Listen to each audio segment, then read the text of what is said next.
असे हे आपले बाळूमामा. सर्व बाळूमामा भक्तांनी ही कथा ऐकायलाच हवी. बाळूमामा फक्त द्वादशीला अंघोळ करत आणि काही व्यक्तींना भयंकर शिव्या देत. बाळूमामा असं का करत होते? कारण आदर्श कर्मयोगी संन्यासी बाळूमामा.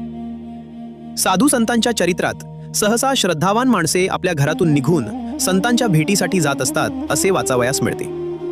बाळूमामा मात्र धनगर स्वरूपात गावच्या रानात ठिकठिकाणी येत असत. त्यामुळे त्यांचा लाभ फार सुलभपणे होत होता. तरीही एक गंमत होती. काही वेळा व काही व्यक्तींना मामा भयंकर शिव्या देत असत. माणसाची श्रद्धा तपासणे, अभिमान झालावयास लावणे आणि त्याची संकटे नष्ट करणे असा मामांचा तिहेरी हेतू असे. पदरी पुण्य नसल्यास माणूस मामांपासून दूरच राहत असे.